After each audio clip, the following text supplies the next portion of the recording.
Good afternoon, everybody. This is Shweta. Indeed, a great opportunity for me to speak here in front of so many talented software professionals, developers.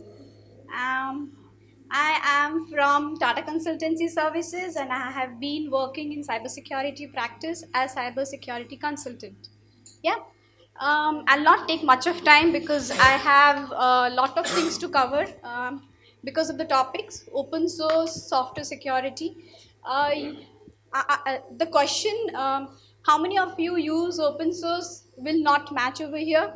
I know everybody uses open source because of their ease of accessibility, because of free and instead of licenses, cost, etc. We all use open source, right? So I'll quickly move to the agenda where I would like to talk on risks of open source software, recent breaches which has happened recently in due course, recommendations and snapshots of the tools. Okay, what do you think about this slide? Just one, because I don't have much time. Just one of them. Anyone? Yeah? Iceberg. What else? Pardon?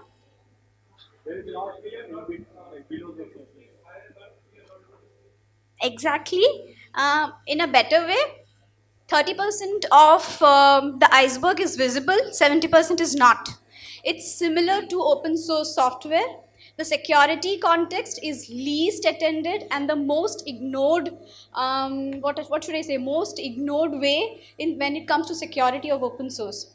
So 30% is visible in the sense, be it Jenkins, be it Apache, be it programming languages like PHP, Ruby, OpenOffice, or some of the log monitoring tools like Elastic Thread or Graylog or Grafana. In all these cases, they will help you in your development environment, build up of code and everything without any concerns of cost, accessibility, downloading, make customizations in all these areas. These things are visible, the 30%.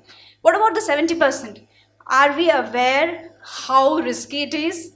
Unless we know what are the security risks it considers. Being developers, we use these software, open source softwares, but we really don't know whether the one which we are using is really up to the mark, we are using the correct licenses or not. So the 70% which we do not know have been done surveys on with the help of Gartner's. I hope everybody know about the Gartner's research, right? So as per the Gartner's data, many of them has done the research where you can see 900 vulnerabilities have been identified in 2017 in open source software. Yeah.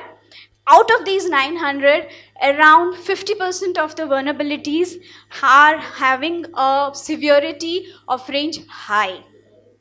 Okay, if it would have been medium, if it would have been low, still good. But what about high?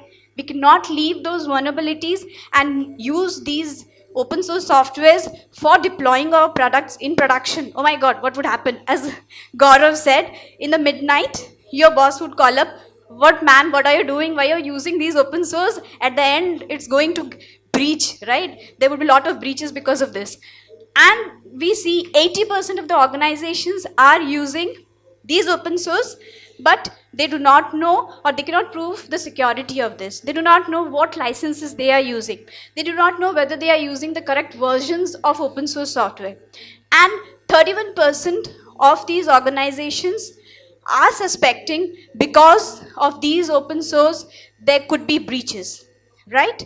We do not know. Right? We are continuously going on using these open source without checking their background, without upgrading.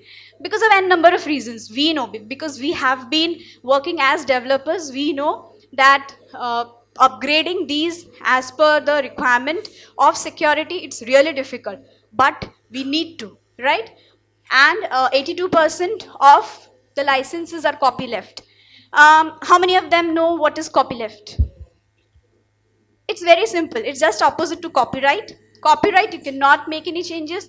Copyleft is the licenses, which are the open source licenses, And these licenses can be downloaded freely, can be made changes to, can be customized as per own needs, right? So based on these data, you could see DevOps Digest had given a graph of 2014 to 2018. There was a major break or major breach in 2014 by Heartbleed. Yeah, that was a very big bug which has been found in OpenSSL, and in 2018 the Equifax, right? That was a monstrous breach, right? I'll not take much time over here. This was just giving you an idea. Oh my God, they have already showed me the 2 minutes placard. In security, these are the breaches which we have recently seen. Equifax data breach, Heartbleed.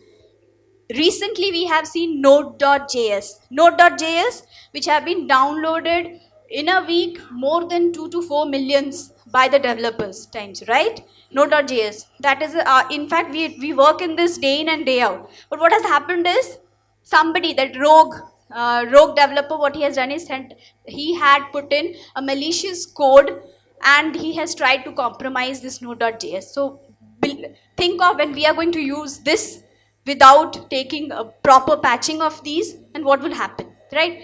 In case of Equifax also, there was lot of Apache struts. Because of Apache struts vulnerability, there was the malicious code has been sent through remote code execution, right? Remote code attack has been done on the content type header. Okay, we all know what is content type header, right? So in the content type header, this remote code execution had happened, and there were 145 million customer data, that is personally PII data, this personally identifiable information has been put on stake, right? Now the most important part, the prevention. This is, we need to get up to date with online sources, that is NVD, National Vulnerability Database. You can just type in NVD in Google and you will get all sorts of details of the online vulnerabilities which are coming up every day in NVD. Bringing security and developers together, secure coding practices workshop. Kick off with, I think it would be because being a cybersecurity consultant, it would be my responsibility to put in effort in making workshops, doing workshops, so that developers would be able to understand what are the current vulnerabilities which are happening in these areas and how they need to cope up with this, right? Build security first culture. Security is not our plate of work, right? It's not our work. Developers must be thinking, currently, this is not in trend, right? Security is the first and the foremost thing which we need to consider. Otherwise, what all reputational impact, what all cost, what all things will happen after that, you all know, because you all are very much aware of your like you all do a lot of googling, so you all know, right? Okay, integrate with DevOps environment. That is the most important thing which I wanted to say. There are open source tools like dependency check, Black Duck, Coverity Scan, and Nexus. These are the tools which you can use for finding out open source libraries or components which you are using in your code. Integrate those in your CI/CD environment, and then during your coding, you will get to know what all information or what all open source you are using which are not at all suitable. Upgrade them, and that will help you to go ahead and deploy your things in your production. These are some of the tool results: Black Duck and dependency check. Thank you.